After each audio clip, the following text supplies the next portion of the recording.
أشهد أن لا إله إلا الله وحده لا شريك له وأشهد أن محمدا عبده ورسوله أما بعد فأعوذ بالله من الشيطان الرجيم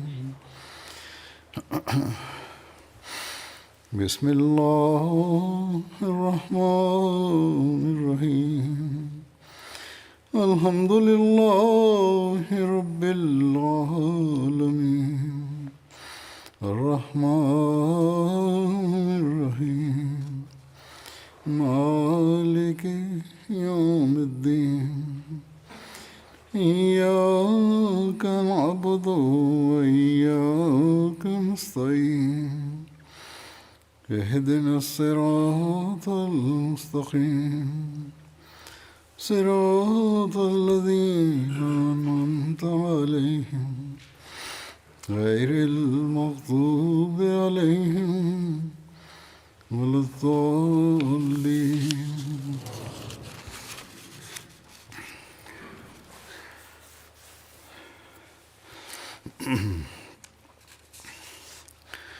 دعا سے متعلق بہت لوگ سوال کرتے ہیں.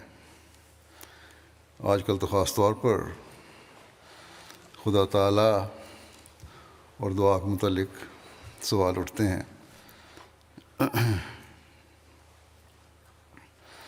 جبکہ باقاعدہ ایک منصوبہ بندی کے تحت دہریت کے حامی بھرپور حملہ خدا تعالیٰ کی ذات پر اور مذہب پر کر رہے ہیں. مختلف ذریعوں سے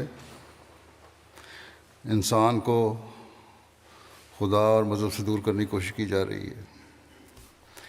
شیطان انسان سے ہمدردی کا لبادہ اوڑھ کر اسے دین اور خدا تعالیٰ سے دور کرنے کی کوشش کر رہا ہے. ایسے حالات میں ہمارے لوگوں پر بھی بعض جگہ اور بعض دفعہ یہ شیطانی خیالات اثر ڈال دیتے ہیں، یا دنیا داروں اور مذہب کے خلاف چلنے والوں کی باتیں انہیں مذہب کے بارے میں اور خدا تعالیٰ کے بارے میں، عبادت کے بارے میں بے چینیاں پیدا کرنی شروع کر دیتی ہیں. شبہات دل میں پیدا ہونے شروع ہو جاتے ہیں جو کم علم ہوتے ہیں. اگر کبھی کسی ابتلا سے گزرے یا ناکامیوں کا سامنا کرنا پڑا تو کمزور ایمان والوں اور کم علم والوں کو فوراً یہ خیال آنے لگ جاتا ہے کہ یا تو مذہب غلط ہے جس پر ہم لوگ قائم ہیں، اور اصل میں اس کی کوئی حقیقت نہیں ہے، یا خدا تعالیٰ کی ذات ایسی نہیں کہ رحم کرتے ہوئے دعائیں سنیں اور ہمیں اس ابتلا اور امتحان سے نکالے، یا خدا تعالیٰ نے نعوذ باللہ ہم پر ظلم کیا ہے جو ہم اس حالت سے گزر رہے ہیں. باوجود دعاؤں کے ہماری پریشانیاں دور نہیں ہو رہی. غرض کہ اس قسم کے بہت سے سوال بعض ذہنوں میں اٹھتے ہیں، خاص طور پر ان کے جن کی نظر صرف دنیاوی چیزوں پر رہتی ہے. بعض لوگ مجھے بھی لکھ دیتے ہیں یا اپنے حالات بتاتے ہوئے سوال پوچھ رہے ہوتے ہیں، تو لگ رہا ہوتا ہے کہ ان کے دلوں میں اللہ تعالیٰ کی ذات پر وہ ایمان نہیں جو ہونا چاہیے، اور جس ماحول میں وہ رہ رہے ہیں اس میں رہتے ہوئے ذرا سا بھی ابتلا ان پر آئے تو منفی سوچیں پیدا ہو جاتی ہیں. یا شکوک سر ابھارنے لگ جاتے ہیں۔ حالانکہ چاہیے تو یہ کہ اپنی حالتوں پر غور کریں، دیکھیں کہ ہم کس حد تک اللہ تعالیٰ کا حق ادا کرنے کی کوشش کر رہے ہیں، کس حد تک ہم اپنی عبادتوں کو سنوار کر ادا کرنے کی کوشش کر رہے ہیں، کس حد تک ہم نے اپنی دعاؤں کے معیار کو اونچا کیا ہے۔ اللہ تعالیٰ پر ایمان کی ہماری کیا حالت ہے؟ بہرحال آج میں دعا کے مضمون کو حضرت مسیح موعود علیہ السلام کی ارشاد کی روشنی میں بیان کروں گا۔ حضرت مسیح موعود علیہ السلام کی تحریرات اور ارشادات میں اس بارے میں بہت کچھ ہمیں نظر آتا ہے، لٹریچر میں موجود ہے۔ بہرحال چند باتیں بیان کروں گا جس سے دعا کی حقیقت، اس کے آداب، ہماری ذمہ داری، اس کی ضرورت اور اللہ تعالیٰ پر یقین کے بارے میں کچھ وضاحت ہوتی ہے، بلکہ وضاحت یقینی طور پہ ہوتی ہے۔ اس طرح توجہ دلاتے ہوئے کہ ہمیں اچھے حالات میں بھی اللہ تعالیٰ کی عبادت اور دعاؤں کی طرف توجہ رکھنی چاہیے تاکہ مشکلات میں بھی ہماری دعائیں سنی جائیں۔ حضرت اقدس مسیح موعود علیہ السلام فرماتے ہیں کہ اللہ کا رحم ہے اس شخص پر جو امن کی حالت میں اسی طرح ڈرتا ہے جس طرح کسی مصیبت کے وارد ہونے پر ڈرتا ہے۔ جو امن کے وقت خدا تعالیٰ کو نہیں بھلاتا، خدا تعالیٰ اسے مصیبت کے وقت نہیں بھلاتا، اور جو امن کے زمانے کو عیش میں بسر کرتا ہے اور مصیبت کے وقت دعائیں کرنے لگتا ہے تو اس کی دعائیں بھی قبول نہیں ہوتی۔ جب عذاب الہی کا نزول ہوتا ہے تو توبہ کا دروازہ بند ہو جاتا ہے۔ بس کیا ہی سعید وہ ہے جو عذاب الہی کے نزول سے پیشتر دعا میں مصروف رہتا ہے، صدقات دیتا ہے اور امر الہی کی تعظیم اور خلق اللہ پر شفقت کرتا ہے، اپنے اعمال کو سنوار کر بجا لاتا ہے۔ یہی سعادت کے نشان ہیں۔ فرمایا درخت اپنے پھلوں سے پہچانا جاتا ہے، اسی طرح سعید اور شقی کی شناخت بھی آسان ہوتی ہے۔ بس ایک حقیقی مومن کا یہ کام ہے کہ اپنے اچھے حالات میں خدا تعالیٰ کے حق کو اور اس کی مخلوق کے حق کو کبھی نہ بھولے، اور اگر وہ یہ حق ادا کر رہا ہے تو پھر مشکلات کے دور سے خدا تعالیٰ اسے خود نکالتا ہے، اس کی دعائیں قبول کرتا ہے۔ بس یہ بنیادی نقطہ ہے کہ ہمیں کبھی اپنی عبادتوں اور دعاؤں میں سست نہیں ہونا چاہیے۔ دنیاوی مصروفیات ہمیں اللہ تعالیٰ کے حق ادا کرنے سے محروم کرنے والی نہ ہوں۔ پھر اس بات کی وضاحت فرماتے ہوئے کہ خدا تعالیٰ سے مانگتے وقت کیا حالت ہونی چاہیے اور اس کے کیا آداب ہیں، اور یہ آداب خود اللہ تعالیٰ نے ہمیں کس طرح سکھائے ہیں۔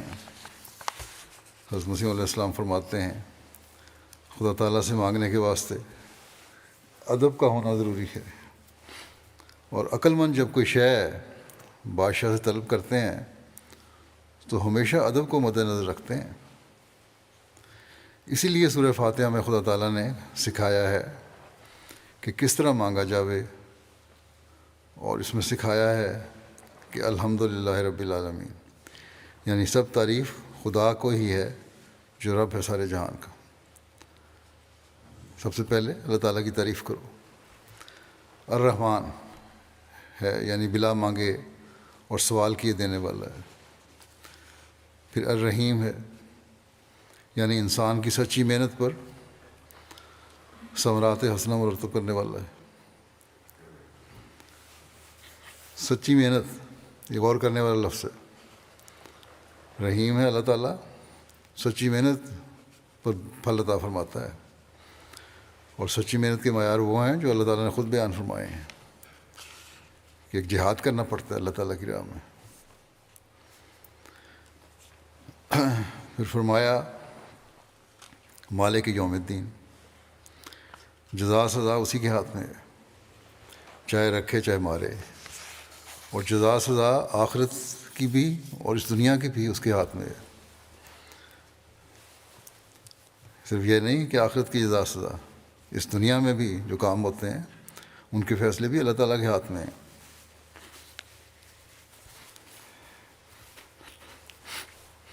فرمایا کہ جب اس قدر تعریف انسان کرتا ہے تو اسے خیال آتا ہے کتنا بڑا خدا ہے، جو کہ رب ہے، رحمان ہے، رحیم ہے، اسے غائب مانتا چلا آ رہا ہے اور اسے حاضر جان کر پکارتا ہے۔ یہ باتیں تو غائب کی ہیں، پھر یہ سمجھتا ہے کہ اللہ تعالیٰ حاضر ہے، اور حاضر جان کر کیا پکارتا ہے؟ ایاک نعبد و ایاک نستعین، کہ اللہ ہم تیری عبادت کرتے ہیں یا ہم کا عبادت کرنا چاہتے ہیں اور تجھ سے مدد مانگتے ہیں اس کے لیے۔ اہدنا الصراط المستقیم، یعنی ایسی راہ جو کہ بالکل سیدھی ہے، اس میں کسی قسم کی کجی نہیں ہے۔ ایک راہ اندھوں کی ہوتی ہے کہ محنتیں کر کر کے تھک جاتے ہیں اور نتیجہ کچھ بھی نہیں نکلتا، اور ایک وہ راہ کہ محنت کرنے سے اس پر نتیجہ مرتب ہوتا ہے۔ پھر آگے صراط الذین انعمت علیہم، یعنی ان لوگوں کی راہ جن پر تو نے انعام کیا، اور وہی صراط مستقیم ہے جس پر چلنے سے انعام مرتب ہوتے ہیں۔ پھر غیر المغضوب علیہم، نہ ان لوگوں کی جن پر تیرا غضب ہوا، اور ولا اور نہ ان کی جو دور جا پڑے ہیں، گمراہ ہو گئے۔ فرمایا کہ اہدنا الصراط المستقیم سے کل دنیا اور دین کے کاموں کی راہ مراد ہے۔ مثلا ایک طبیب ہے، جب کسی کا علاج کرتا ہے تو اسے ایک صراط مستقیم ہاتھ نہ آوے، علاج نہیں کر سکتا۔ اسی طرح تمام وکیلوں اور ہر پیشہ اور علم کی ایک صراط مستقیم ہے کہ جب وہ ہاتھ آ جاتی ہے تو پھر کام آسانی سے ہو جاتا ہے۔ اس لیے دنیاوی کاموں میں بھی صراط مستقیم کی تلاش ہونی چاہیے، اور وہ اسی صورت میں ہو سکتی ہے جب اللہ تعالیٰ سے تعلق ہو۔ اب جس مجلس میں بیان فرما رہے تھے یہ، وہاں ایک صاحب نے یہ اعتراض کیا کہ انبیاء کو اس دعا کی کیا ضرورت تھی؟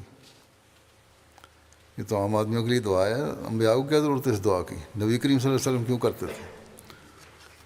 وہ تو پیشتر سے ہی صراط مستقیم پر ہوتے ہیں۔ حضرت مسیح علیہ السلام نے فرمایا کہ وہ یہ دعا ترقی مراتب اور درجات کے لیے کرتے ہیں، بلکہ یہ اہدنا الصراط المستقیم تو آخرت میں مومن بھی مانگیں گے، کیونکہ جیسے اللہ تعالیٰ کی کوئی حد نہیں ہے، اسی طرح اس کے درجات اور مراتب کی ترقی کی بھی کوئی حد نہیں ہے۔ بس یہ ہیں وہ آداب جن کو سامنے رکھ کر نماز پڑھی جائے، دعا کی جائے، تو انسان ایک ایسی کیفیت میں سے گزرتا ہے جہاں اسے خدا تعالیٰ کا قرب اور اپنی حاجات بیان کرنے کا صحیح ادراک حاصل ہوتا ہے۔ پھر دعا اور اس کے آداب کے بارے میں مزید وضاحت فرماتے ہوئے فرماتے ہیں، دعا بڑی عجیب چیز ہے، مگر افسوس یہ ہے کہ نہ دعا کرانے والے آداب دعا سے واقف ہیں، اور نہ اس زمانے میں دعا کرنے والے ان طریقوں سے واقف ہیں جو قبولیت دعا کے ہوتے ہیں۔ بلکہ اصل تو یہ ہے کہ دعا کی حقیقت ہی سے بالکل اجنبیت ہو گئی ہے۔ بعض ایسے ہیں جو سرے سے منکر ہیں، اور جو دعا کے منکر تو نہیں، مگر ان کی حالت ایسی ہو گئی ہے کہ چونکہ ان کی دعائیں بوجہ آداب دعا سے ناواقفیت کے قبول نہیں ہوتی ہیں، کیونکہ دعا اپنے اصلی معنوں میں دعا ہوتی ہی نہیں، جو مسلم مانے ہیں دعا کے، اس طرح دعا نہیں ہوتی، اس لیے قبول نہیں ہوتی.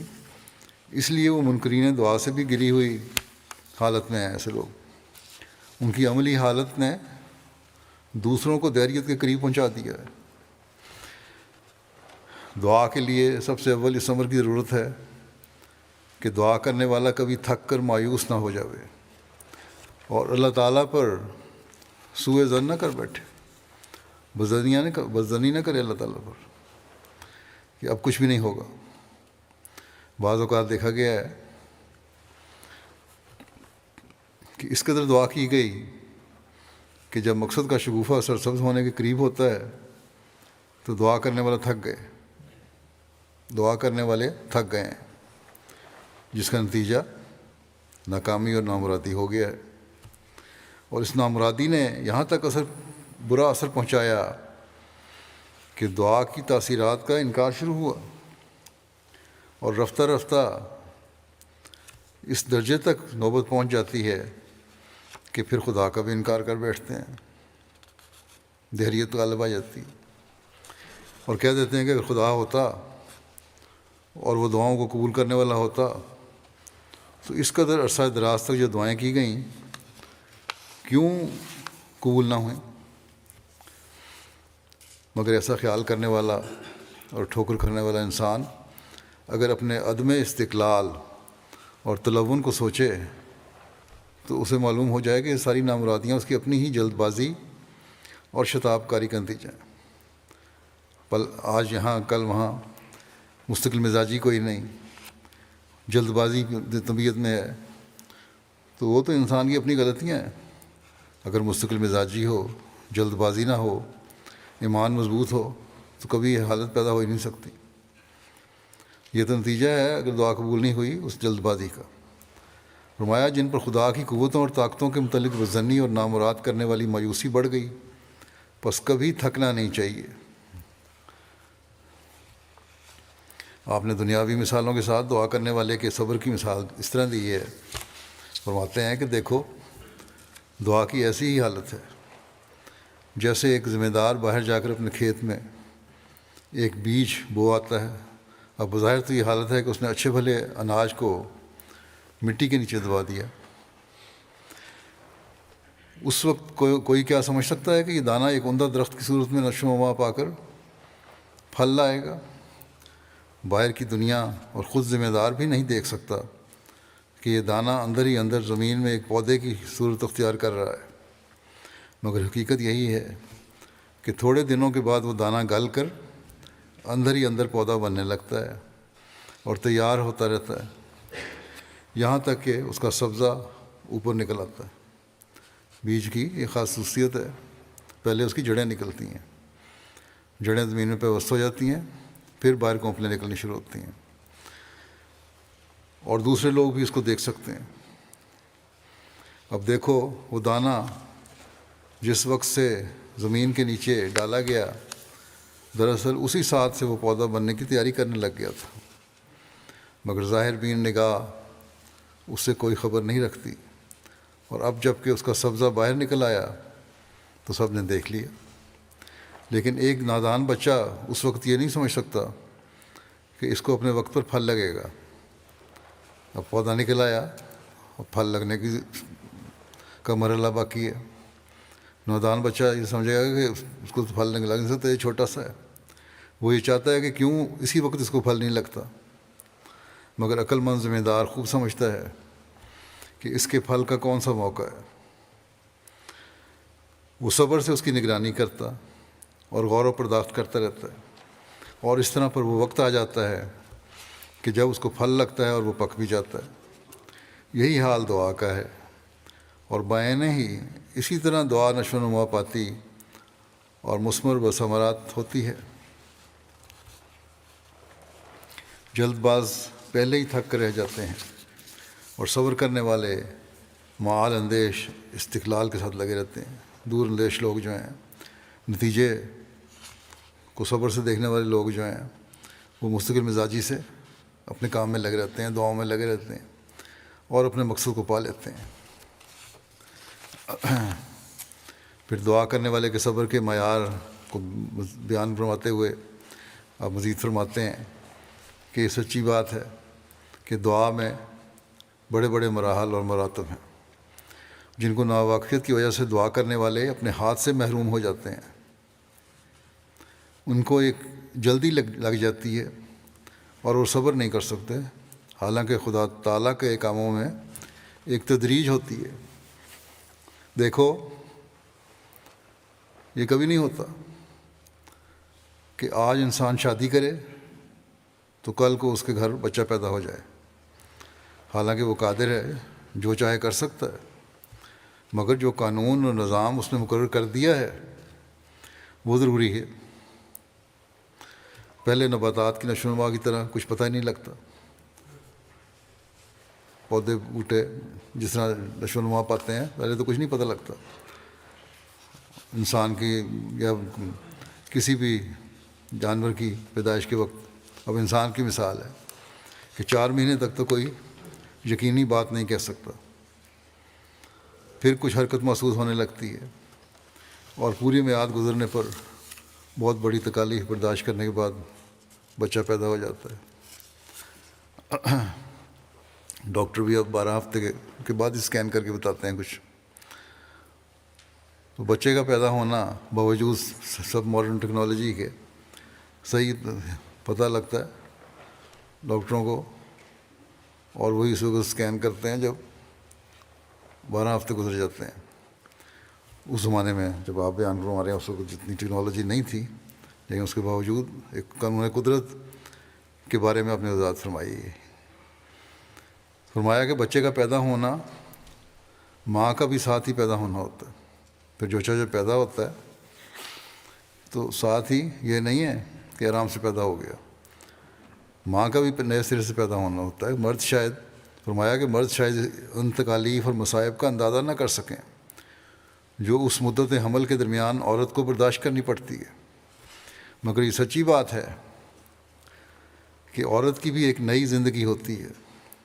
اب غور کرو کہ اولاد کے لیے پہلے ایک موت خود اس کو قبول کرنی پڑتی ہے، تب کہیں جا کر وہ اس کی خوشی دیکھتی ہے.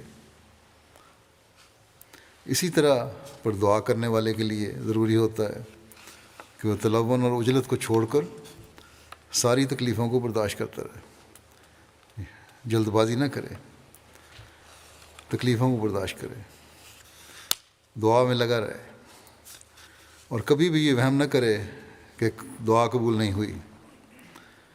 آخر آنے والا زمانہ آ جاتا ہے، دعا کے نتیجے کے پیدا ہونے کا وقت پہنچ جاتا ہے، جب کہ گویا مراد کا بچہ پیدا ہوتا ہے. دعا کو پہلے ضروری ہے کہ اس مقام اور اس حد تک پہنچاوے جہاں پہنچ کر وہ نتیجہ خیز ثابت ہوتی ہے. دعا کو اس معیار تک لے جانا ضروری ہے. پہلے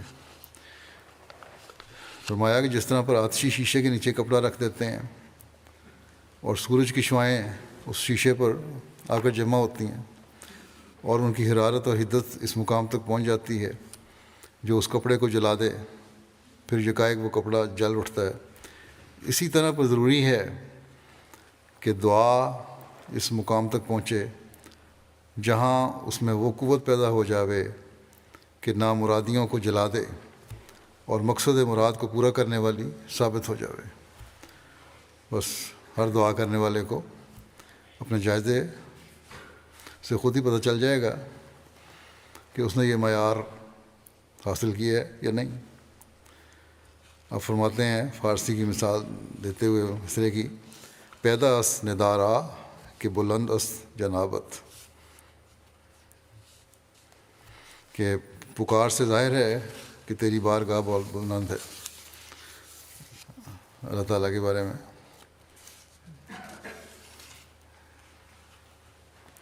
فرمایا کہ مدت دراز تک انسان کو دعاؤں میں لگے رہنا پڑتا ہے، آخر خدا تعالیٰ ظاہر کر دیتا ہے. میں نے اپنے تجربے سے دیکھا ہے اور گزشتہ راست بازوں کا تجربہ بھی اس پر شہادت دیتا ہے کہ اگر کسی معاملے میں دیر تک خاموشی کرے تو کامیابی کی امید ہوتی ہے. امید ہوتی ہے کہ دعاؤں کو مزید موقع مل رہا ہے تو اللہ تعالیٰ کامیابی عطا فرمائے گا. لیکن جس عمر میں جلدی جواب مل جاتا ہے، اگر کسی نے جواب نامہ ملا ہے تو پھر وہ کام ہونے والا نہیں ہوتا۔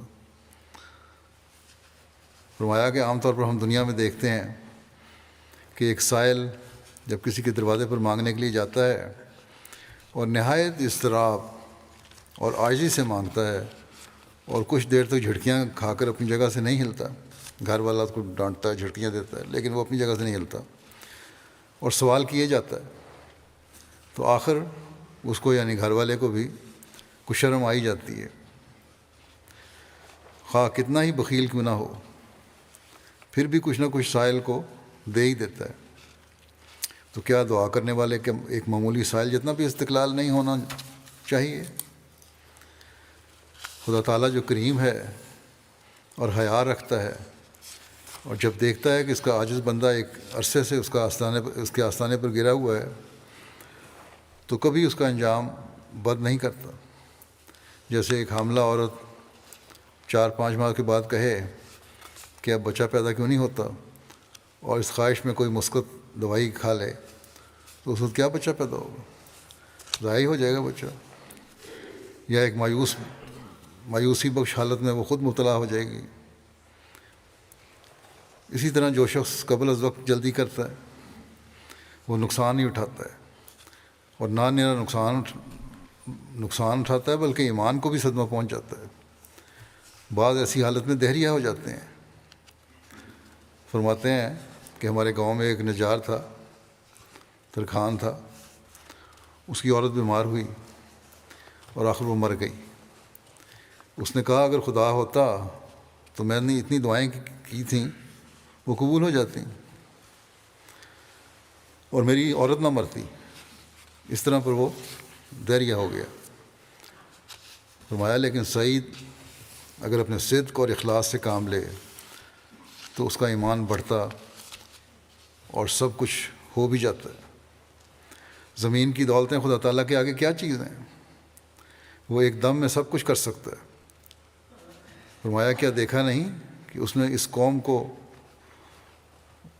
جس کو کوئی جانتا بھی نہ تھا بادشاہ بنا دیا۔ عرب کے بدو کیا تھے، لوگ کیا تھے، دنیا میں حکومت کی انہوں نے، اور بڑی بڑی سلطنتوں کو ان کا تابع فرمان بنا دیا اور غلاموں کو بادشاہ بنا دیا۔ انسان اگر تقوی اختیار کرے، خدا تعالیٰ کا ہو جاوے، تو دنیا میں اعلیٰ درجے کی زندگی ہو، مگر شرط یہی ہے کہ صادق اور جواں مرد ہو کر دکھائے، دل متزلزل نہ ہو اور اس میں کوئی آمیزش ریاکاری اور شرک کی نہ ہو۔ ابراہیم علیہ السلام میں وہ کیا بات تھی جس نے ان کو ابو الملت اور ابو الحنفاء قرار دیا، اور خدا تعالیٰ نے اس کو اس قدر عظیم شان برکتیں دیں کہ شمار میں نہیں آ سکتی۔ یہی صدق اور اخلاص تھا۔ دیکھو ابراہیم علیہ السلام نے ایک دعا کی تھی کہ اس کی اولاد میں سے عرب میں ایک نبی ہو، پھر کیا وہ اسی وقت قبول ہو گئی؟ ابراہیم کے بعد ایک عرصے دراز تک کسی کو خیال بھی نہیں آیا کہ اس دعا کا کیا اثر ہوا، لیکن رسول اللہ صلی اللہ علیہ وسلم کی بعثت کی صورت میں وہ دعا پوری ہوئی، اور پھر کس شان کے ساتھ پوری ہوئی۔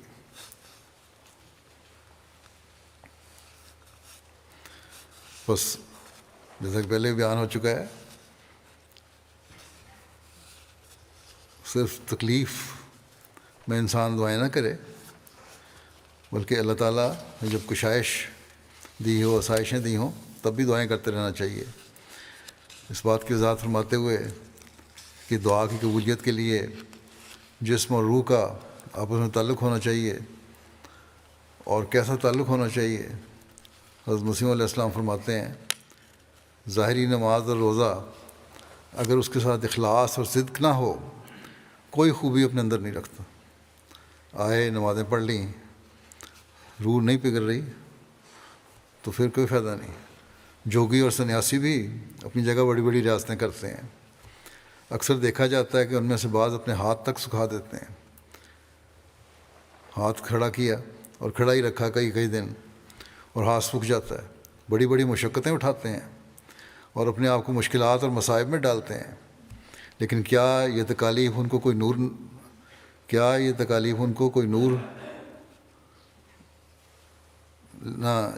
لیکن یہ تکالیف ان کو کوئی نور نہیں بخشتی، اور نہ کوئی سکینت اور اطمینان ان کو ملتا ہے، بلکہ اندرونی حالت ان کی خراب ہوتی ہے۔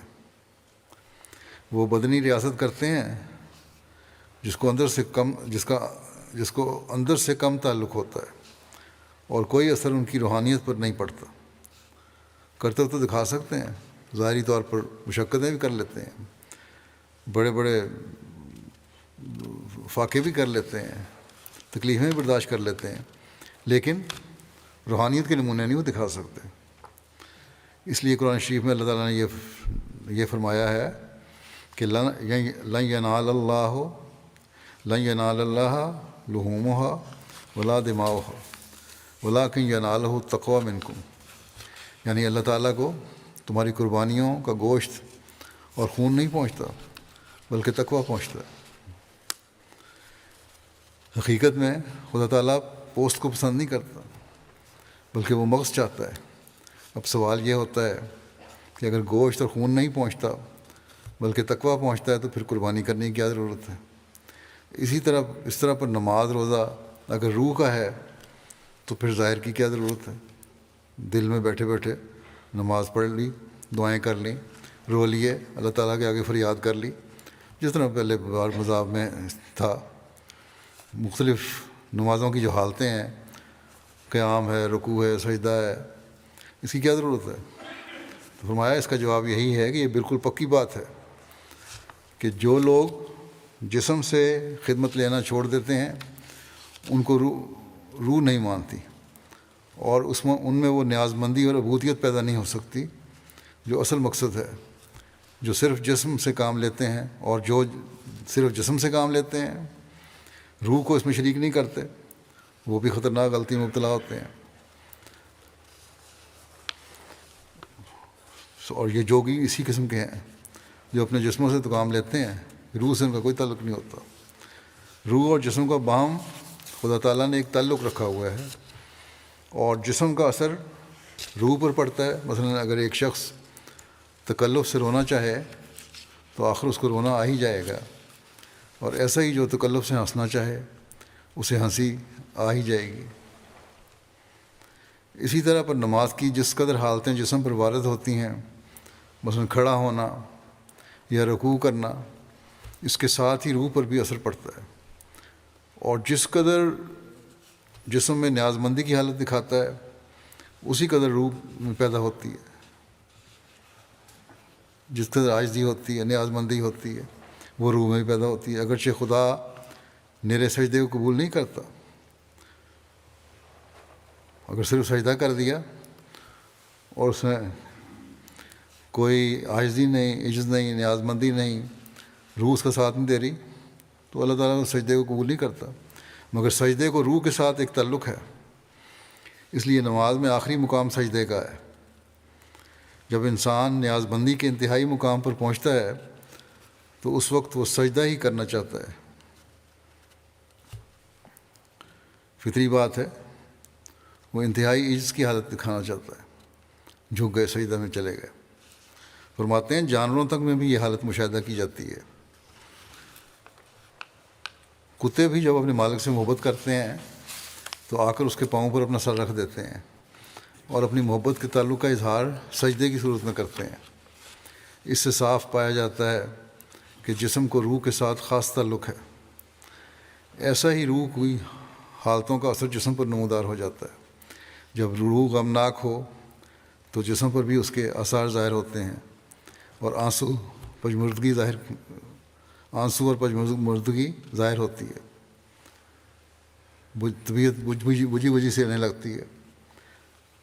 اگر روح میں غم ہے، کوئی انسان کے دل کے اندر کوئی غم ہے، تو جسم بھی تھکا تھکا لگتا ہے، بجھی طبیعت رکھتی ہے، دوسروں کو بھی ظاہر ہو جاتا ہے کہ اس کی حالت کیا بن رہی ہے۔ کسی مجلس میں بیٹھنے کو دل نہیں کرتا، بیٹھے ہوں تو لوگ پوچھ رہے ہوتے ہیں کیا ہوا۔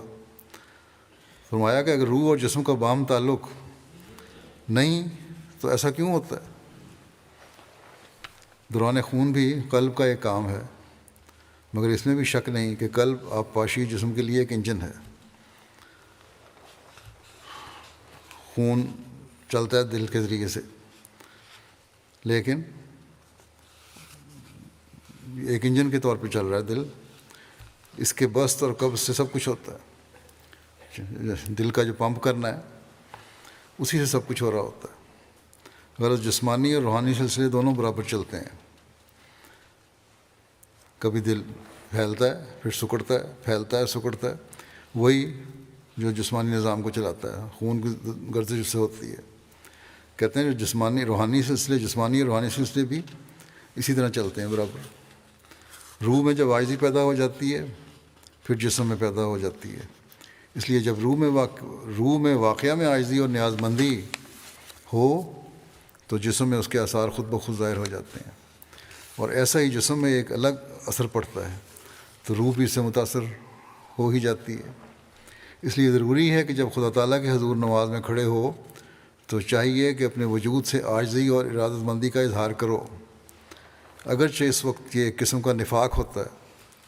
اگر یہ تو نفاق ہے نا کہ دل نہیں چاہ رہا لیکن پھر بھی زبردستی عاجزی کا اظہار کرو، لیکن کرنا ہے کیونکہ رفتہ رفتہ اس کا اثر دائمی ہو جاتا ہے، عادت پڑ جاتی ہے، اور پھر روح اور جسم دونوں ایک ساتھ کام کرنا شروع کر دیتے ہیں. اور فرمایا اور واقعی روح میں وہ نیاز مندی اور فروتنی پیدا ہونے لگتی ہے. اور جب یہ حالت پیدا ہونی شروع ہوتی ہے تو انسان کو نماز میں پھر لذت بھی آنے لگتی ہے. صرف اپنے مطلب کے لیے وہ خدا تعالیٰ کے حضور نہیں جاتا، بلکہ خدا تعالیٰ سے تعلق اور محبت میں نمازوں کی طرف توجہ کرتا ہے. پھر مزید وضاحت فرماتے ہوئے آپ فرماتے ہیں بعض لوگ کہتے ہیں کہ ہم کو نمازوں میں لذت نہیں آتی، مگر وہ نہیں جانتے کہ لذت اپنے اختیار میں نہیں ہے، اور لذت کا معیار بھی الگ ہے. ایسا ہوتا ہے کہ ایک شخص اشد درجے کی تکلیف میں مبتلا ہوتا ہے مگر وہ اس تکلیف کو بھی لذت ہی سمجھ لیتا ہے. اب ان دنوں میں جب یہ بیان فرما رہے تھے ٹرانسوال میں آزادی کی لڑائی ہو رہی تھی. کہتے ہیں ٹرانسوال میں جو لوگ لڑتے ہیں اس کی مثال دے رہے ہیں آپ، باوجود ہے کہ اس میں جانیں جاتی ہیں اور عورتیں بیوہ اور بچے یتیم ہوتے ہیں، مگر قومی حمیت اور پاسداری ان کو ایک لذت اور سرور کے ساتھ موت کے منہ میں لے جا رہی ہے. قوم کے لیے وہ قربانی کر رہے ہیں، ان کی قومی حمیت اور پاسداری موت کے منہ میں خوشی کے ساتھ لے جاتی ہے. ادھر قوم ان کی محنتوں اور جانفشانیوں کی قدر کر رہی ہے، جبکہ اغراض قومی متحد ہیں. اغراض تو ایک ہی ہیں، ایک فریق قربانیاں کر رہا ہے اور دوسرے ان کو انکریج کر رہے ہیں، ان کی قدر کر رہے ہیں. پھر ان کی محنتوں کی قدر کیوں ہوتی ہے؟ ان کے دکھ اور تکالیف کی وجہ سے، کیونکہ وہ دکھ اٹھا رہے ہیں اس لیے ان کی قدر ہوتی ہے. ان کی محنت اور جافشانی کے باعث ان کی قدر ہوتی ہے جو آزادی حاصل کرنے کے لیے تکلیفیں اٹھا رہے ہیں. غرض ساری لذت اور راحت دکھ کے بعد آتی ہے. اسی لیے قرآن شریف میں یہ قاعدہ بتایا ہے کہ ان مع العسر یسرا، اگر کسی راحت سے پہلے تکلیف نہیں تو راحت ہی نہیں رہتی. اسی طرح پر جو لوگ کہتے ہیں کہ ہم کو عبادت میں لذت نہیں آتی، ان کو پہلے اپنی جگہ سوچ لینا ضروری ہے کہ وہ عبادت کے لیے کس قدر دکھ اور تکالیف اٹھاتے ہیں. لذت نہیں آتی تو پہلے دیکھیں سوچیں کہ تکلیف اٹھائی انہوں نے کوئی عبادت کے لیے. جس قدر دکھ اور تکالیف انسان اٹھائے گا وہی تبدیل صورت کے بعد لذت ہو جاتا ہے. فرمایا کہ میری مراد ان دکھوں سے نہیں کہ انسان اپنے آپ کو بے جا مشقتوں میں ڈالے اور مالا یطاق تکالیف اٹھانے کا دعویٰ کرے، بلکہ مراد یہ ہے کہ وقت پہ نمازوں کی طرف کی پورے ان کے جس کے جو لوازمات ہیں اس کے ساتھ تیاری کر کے ادا کرنے کی کوشش کرے، اور نیند کو بھی قربان کرے، اور اپنے کاروباروں کو بھی قربان کرے، اور وقت پہ نماز ادا کرنے کی کوشش کرے. اللہ تعالیٰ کا خوف دل میں پیدا کرے.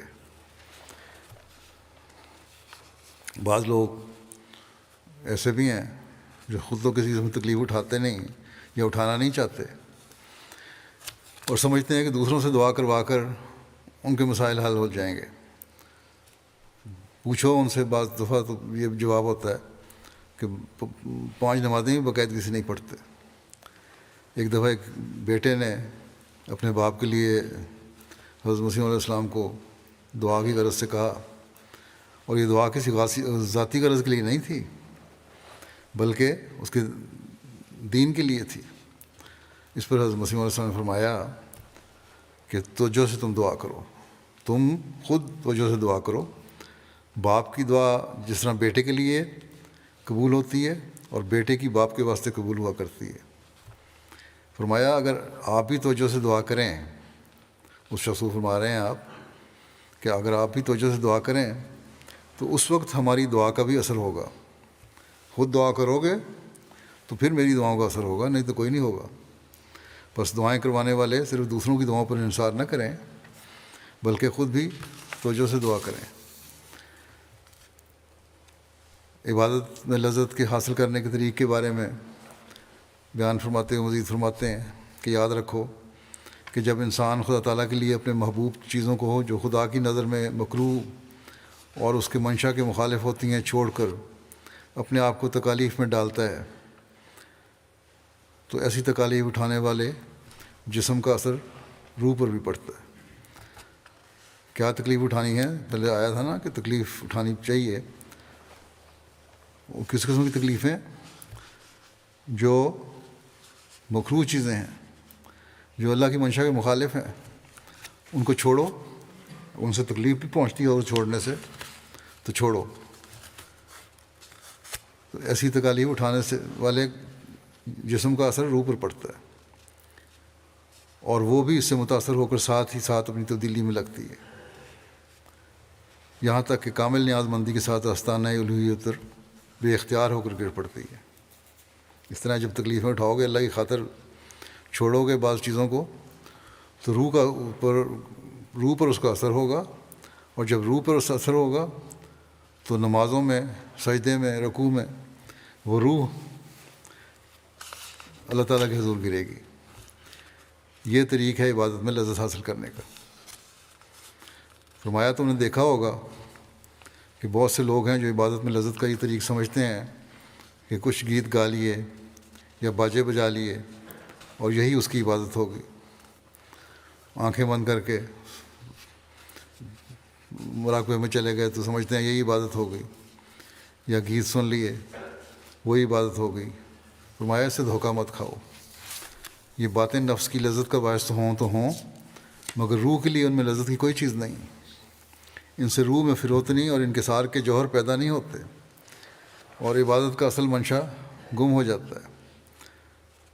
فرمایا کہ طوائف کی محفلوں میں بھی ایک آدمی ایسا مزہ حاصل کرتا ہے تو کیا وہ عبادت کی لذت سمجھی جاتی ہے؟ یہ باریک بات ہے جس کو دوسری قومیں سمجھ ہی نہیں سکتی کیونکہ انہوں نے عبادت کی اصل غرض اور غایت کو سمجھا ہی نہیں۔ حضرت ابراہیم علیہ السلام کی وفا اور آپ اپنے آپ کو تکلیف میں خدا تعالیٰ کی خاطر ڈالنے اور اس کے نتیجے میں اللہ تعالیٰ کے سلوک کی مثال دیتے ہوئے آپ فرماتے ہیں خدا تعالیٰ کا قرب حاصل کرنے کی راہ یہ ہے کہ اس کے لیے صرف دکھلایا جائے۔ حضرت ابراہیم علیہ السلام نے جو قرب حاصل کیا تو اس کی وجہ یہی تھی، چنانچہ فرمایا وہ ابراہیم الذی وفا، ابراہیم وہ ابراہیم ہے جس نے وفاداری دکھائی۔ خدا تعالیٰ کے ساتھ وفاداری اور صدق اور اخلاص دکھانا ایک موت چاہتا ہے۔ جب تک انسان دنیا اور اس کی ساری لذتوں اور شوقوں پر پانی پھیر دینے کو تیار نہ ہو جاوے اور ہر ذلت اور سختی اور تنگی خدا کے لیے گوارا کرنے کو تیار نہ ہو، یہ صفت پیدا نہیں ہو سکتی۔ بت پرستی یہی نہیں کہ انسان کسی درخت یا پتھر کی پرستش کرے، بلکہ ہر ایک چیز جو اللہ تعالیٰ کے قرب سے روکتی اور اس پر مقدم ہوتی ہے وہ بت ہے، اور اس قدر بت انسان اپنے اندر رکھتا ہے کہ اس کو پتہ بھی نہیں لگتا کہ میں بت پرستی کر رہا ہوں۔ بس جب تک خالص خدا تعالیٰ ہی کے لیے نہیں ہو جاتا اور اس کی راہ میں ہر مصیبت کی برداشت کرنے کے لیے تیار نہیں ہوتا، صدق اور اخلاص کا رنگ پیدا ہونا مشکل ہے۔ ابراہیم علیہ السلام کو جو یہ خطاب ملا یہ یوں ہی مل گیا تھا؟ نہیں، ابراہیم الذی وفا کی آواز اس وقت آئی جب کہ وہ بیٹے کی قربانی کے لیے تیار ہو گیا۔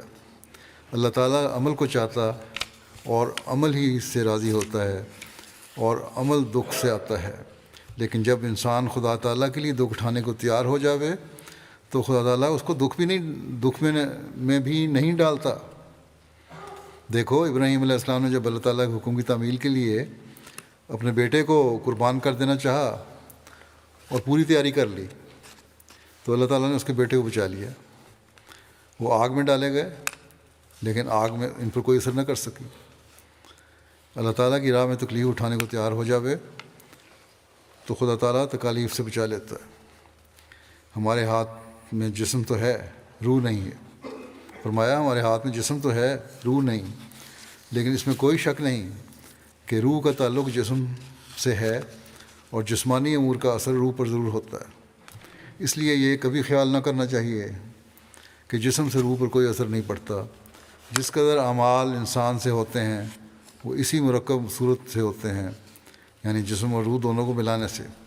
الگ جسم یا اکیلی روح کوئی نیک یا بد عمل نہیں کرتی۔ یہی وجہ ہے کہ جزا سزا بھی دونوں کو متعلقات کا لحاظ جزا سزا میں بھی دونوں کے متعلقات کا لحاظ رکھا گیا ہے۔ بعض لوگ اسی راز کو نہ سمجھنے کی وجہ سے اعتراض کر دیتے ہیں کہ مسلمانوں کو بہشت جسمانی ہے، حالانکہ وہ اتنا نہیں جانتے کہ جب اعمال کے صدور میں جسم ساتھ تھا تو جزا کے وقت الگ کیوں کیا جاوے۔ غرض یہ ہے کہ اسلام نے ان دونوں طریقوں کو جو افراط اور تفرید کے ہیں چھوڑ کر اعتدال کی راہ بتائی ہے۔ یہ دونوں خطرناک باتیں ہیں، ان سے پرہیز کرنا چاہیے۔ مجرد تہذیب جسم سے کچھ نہیں بنتا اور محض آرام طلبی سے بھی کوئی نتیجہ پیدا نہیں ہوتا۔ مشکلات میں ڈالنے سے جسم کو یہ کچھ نہیں بنتا، اور صرف آرام طلبی اگر کرو گے تو پھر بھی کوئی فائدہ نہیں ہوگا۔ روح اور جسم کو ملانا ضروری ہے۔ دعا کے زمانے میں بھی ابتلا آتے ہیں۔ حضرت مسیح علیہ السلام حضرت موسیٰ کی قوم کی مثال دیتے ہوئے کہ کس طرح ان پر ابتلا آئے اور لمبے ہوئے، فرماتے ہیں کہ ہر ایک کام کے لیے زمانہ ہوتا ہے، اور سعید اس کا انتظار کرتے ہیں۔ جو انتظار نہیں کرتا اور چشم زدن میں چاہتا ہے کہ اس کا نتیجہ نکل آوے، وہ جلد باز ہوتا ہے اور بامراد نہیں ہو سکتا۔ میرے نزدیک یہ بھی ممکن ہے اور ہوتا ہے کہ دعا کے زمانے میں ابتلا کے طور پر اور بھی ابتلا آ جاتے ہیں۔ جیسے حضرت موسیٰ علیہ السلام جب بنی اسرائیل کو فرعون کی غلامی سے نجات دلانے کے لیے آئے تو ان کو پہلے مصر میں فرعون نے یہ کام دیا ہوا تھا کہ وہ آدھا دن اینٹیں پتھا کریں اور آدھا دن اپنا کام کیا کریں۔ آدھا دن کی چھٹی ہوتی تھی ان کو، آدھا دن فرعون کا کام کرنا تھا۔ لیکن جب حضرت موسیٰ علیہ السلام نے ان کو نجات دلانے کی کوشش کی تو پھر شریروں کی شرارت سے بنی اسرائیل کا کام بڑھا دیا گیا۔ سزا کے طور پر یہ کیا ہوا، انہیں حکم ملا کہ آدھا دن تم اینٹیں پتھا کرو اور آدھا دن گھاس لایا کرو۔ وہ فرعون کے کام ہی ہوں گے، اپنے لیے کوئی وقت نہیں تھا ان کے پاس۔ حضرت موسیٰ کو جب یہ حکم ملا اور انہوں نے بنی اسرائیل کو سنایا تو بڑے ناراض ہوئے قوم ان کی، اور کہا کہ موسیٰ خدا تم کو وہ دکھ دے جو ہم کو ملا ہے۔ اور بھی انہوں نے موسیٰ علیہ السلام کو بددعائیں دیں، مگر موسیٰ علیہ السلام نے ان کو یہی کہا کہ تم صبر کرو۔ تو رات میں یہ سارا قصہ لکھا ہے کہ جو موسیٰ علیہ السلام انہیں تسلی دیتے تھے وہ اور بھی برف افروختہ ہوتے تھے اور بھی غصے میں آتے تھے۔ آخر یہ ہوا کہ مصر سے بھاگ نکلنے کی تجویز کی گئی، وہاں سے ہجرت کرنے کی تجویز ہوئی، اور مصر والوں کے کپڑے اور برتن وغیرہ جو لیے تھے وہ ساتھ ہی لے آئے، جو کچھ انہیں ملا تھا وہ بھی ساتھ لے لیا۔ جب حضرت موسیٰ علیہ السلام قوم کو لے کر نکل آئے تو فرعون نے اپنے لشکر کو لے کر ان کا تعاقب کیا۔ بنی اسرائیل نے جب دیکھا کہ فرعونیوں کا لشکر ان کے قریب ہے تو بڑے ہی مضطرب ہوئے۔ چنانچہ قرآن شریف میں لکھا ہے کہ اس وقت تو چلائے اور کہا انا لمدرکون، کہ اے موسیٰ ہم تو پکڑے گئے۔ مگر موسیٰ علیہ السلام نے جو نبوت کی آنکھ سے انجام کو دیکھتے تھے انہیں یہی جواب دیا، کلا انا معی ربی سیہدین، ہرگز نہیں، میرا رب میرے ساتھ ہے۔ تورات میں لکھا ہے کہ انہوں نے یہ بھی کہا کہ کیا مصر میں ہمارے لیے قبریں نہ تھیں؟ اور یہ اضطراب اس وجہ سے پیدا ہوا کہ پیچھے فرعون کا لشکر اور آگے دریائے نیل تھا۔ وہ کہہ رہے تھے اگر مصر میں ہم رہتے تو وہاں بھی تو مرنا تھا، دفن ہو جاتے وہاں بھی۔ یہ تو اب بڑی مشکل میں آ گیا کہ آگے دریا ہے اور پیچھے فوج ہے جو ہمیں قتل و غارت کرے گی ساروں کو۔ بڑے پریشان تھے۔ فرمایا کہ وہ دیکھتے تھے کہ نہ پیچھے جا کر بچ سکتے ہیں نہ آگے جا کر، مگر اللہ تعالیٰ قادر و مقتدر خدا ہے۔ دریائے نیل میں سے انہیں راستہ مل گیا اور سارے بنی اسرائیل آرام کے ساتھ پار ہو گئے، مگر فرعونیوں کا لشکر غرق ہو گیا۔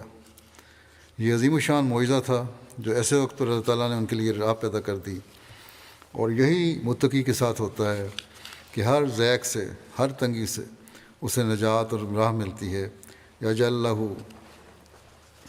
یجعل اللہ مخرجا، غرض ایسا ہوتا ہے کہ دعا اور اس کی قبولیت کے زمانے کے درمیانی اوقات میں بسا اوقات ابتلا پر ابتلا آتے ہیں، اور ایسے ایسے ابتلا بھی آ جاتے ہیں جو کمر توڑ دیتے ہیں، مگر مستقل مزاج سعید الفطرت ان ابتلاؤں اور مشکلات میں بھی اپنے رب کی عنایتوں کی خوشبو سونگھتا ہے اور فراست کی نظر سے دیکھتا ہے کہ اس کے بعد نصرت آتی ہے۔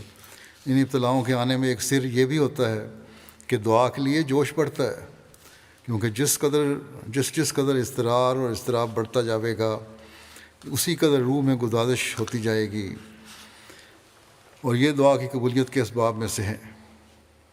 گدازش پیدا ہونا، رکت پیدا ہونا اور توجہ پیدا ہونا دعاؤں کی طرف، یہ اس بات کی دلیل ہے کہ اللہ تعالیٰ قبول کرنا چاہتا ہے دعائیں۔ بس کبھی گھبرانا نہیں چاہیے، اور بے صبری اور بے قراری سے اپنے اللہ پر بزدل نہیں ہونا چاہیے۔ یہ کبھی بھی خیال نہ کرنا نہیں چاہیے کہ میری دعا قبول نہ ہوگی یا نہیں ہوتی۔ ایسا وہم، فرمایا کہ ایسا وہم اللہ تعالیٰ کی اس صفت سے انکار ہو جاتا ہے کہ وہ دعائیں قبول فرمانے والا ہے۔ اگر ایسی صورت پیدا ہو جائے اللہ تعالیٰ کے خلاف، تو پھر دہریت کی طرف قدم اٹھتے ہیں، اور آج کل تمام توجہ مذہب اور خدا تعالیٰ کے مخالفین کی، جیسا کہ میں نے کہا، اس طرف ہے کہ یہ دلوں میں ڈالا جائے کہ خدا تعالیٰ نے تمہیں کیا دیا، مذہب کا کیا فائدہ ہے، مذہب سست بناتا ہے، مذہب خیالی باتیں ذہنوں میں پیدا کرتا ہے۔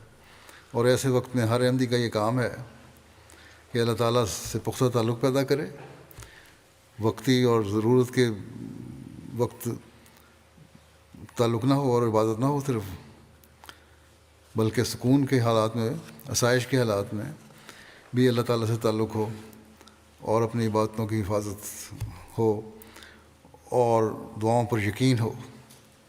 اور بس یہی ایک احمدی کی ذمہ داری ہے، اور یہی بیعت کا حق ادا کرنا ہے۔ حضرت اقدس مسیح علیہ الصلوۃ والسلام فرماتے ہیں کہ ہماری جماعت کے لیے اس بات کی ضرورت ہے کہ ان کا ایمان بڑھے، خدا تعالیٰ پر سچا یقین اور معرفت پیدا ہو، نیک اعمال میں سستی اور کسل نہ ہو، کیونکہ اگر سستی ہو تو پھر وضو کرنا بھی ایک مصیبت معلوم ہوتا ہے۔ چاہے جائے کہ وہ تہجد پڑھے، تہجد کے لیے اٹھنا تو بڑی بات ہے، عام نمازوں کے لیے وضو کرنا بھی مشکل لگتا ہے۔ فرمایا اگر اعمال صالحہ کی قوت پیدا نہ ہو اور مسابقت الی الخیرات کے لیے جوش نہ ہو، نیکیوں میں بڑھنے کے لیے جوش نہیں ہے اگر تمہارے اندر، تو پھر ہمارے ساتھ تعلق پیدا کرنا بے فائدہ ہے۔ بس بڑے فکر کے ساتھ ہمیں اپنا تعلق اللہ تعالیٰ سے بڑھانے کی کوشش کرنی چاہیے، اور جب یہ حقیقی تعلق ہوگا تو دعاؤں کی قبولیت کے نظارے بھی ہم دیکھیں گے۔ اللہ تعالیٰ ہمیں اس کی توفیق بھی عطا فرمائے۔ ان دنوں میں خاص طور پر پاکستان کے احمدیوں کے لیے بہت دعا کریں، وہاں مشکلات زیادہ سے زیادہ پیدا کرنے کی کوشش کی جا رہی ہے احمدیوں کے لیے۔ اسی طرح الجزائر کے احمدیوں کے لیے بھی دعا کریں، وہاں بھی دوبارہ آج کل ان کو وبال آیا ہوا ہے، مشکلات پیدا کر رہے ہیں۔ اللہ تعالیٰ اسی طرح دوسری جگہوں پہ بھی جہاں جہاں احمدیوں کو مشکلات ہیں، اللہ تعالیٰ ہر جگہ ہر احمدی کو محفوظ رکھے، ہر پریشانی سے بچائے اور دشمن کو خائب و خاسر کرے۔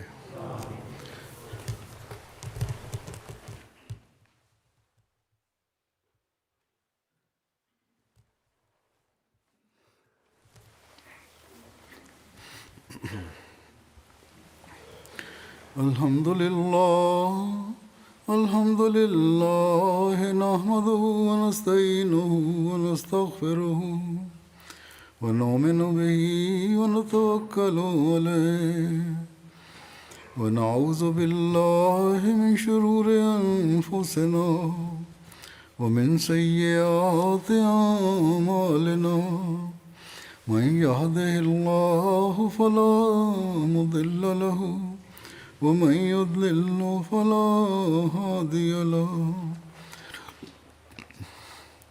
ونشهد أن لا إله إلا الله ونشهد أن محمدا عبده ورسوله عباد الله رحمكم الله إن الله يأمر بالعدل والإحسان وإيتاء ذي القربى وينهى عن الفحشاء والمنكر والبغي يعظكم لعلكم تذكرون اذكروا الله يذكركم وادعوه يستجب لكم ولذكر الله أكبر